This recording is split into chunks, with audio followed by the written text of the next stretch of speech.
Hallo Leute und willkommen auf meinem Kanal. In diesem Video zeige ich Ihnen, wie Sie das Samsung Galaxy Tab S9 FE hart zurücksetzen. Alle Samsung-Tablets können auf diese Weise hart zurückgesetzt werden. Wenn Sie den Bildschirmcode, das Passwort oder das Muster vergessen haben, können Sie es nur löschen, indem Sie es auf die Werkseinstellungen zurücksetzen. Das Tablet muss über ein Datenkabel mit einem PC oder Laptop verbunden sein.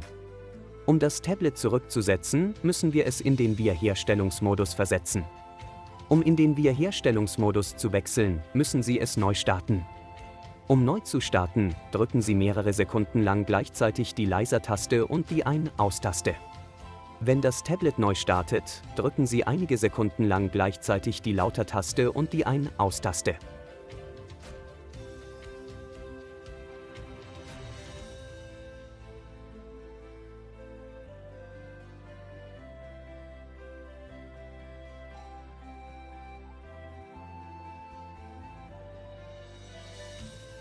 Im Wiederherstellungsmenü können Sie mit der Leiser- oder Lauter-Taste navigieren. Wählen Sie hier den Menüpunkt Wipe Data Factory Reset und bestätigen Sie die Auswahl mit der Ein-Aus-Taste. Wählen Sie hier den Menüpunkt Factory Data Reset und bestätigen Sie die Auswahl mit der Ein-Aus-Taste. Wählen Sie hier den Menüpunkt Reboot System Now und bestätigen Sie die Auswahl mit der Ein-Aus-Taste, um das Tablet neu zu starten.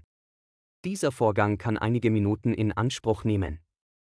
Wenn alles einwandfrei funktioniert hat, ist Ihr Samsung-Tablet nun auf Werkseinstellungen zurückgesetzt und befindet sich in demselben Zustand, in dem Sie es ursprünglich erworben haben.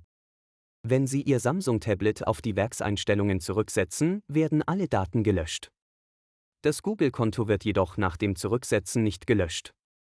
Um Ihr Tablet zu aktivieren, müssen Sie das Google-Konto und das Passwort für das Konto eingeben, das zuvor auf dem Tablet vorhanden war.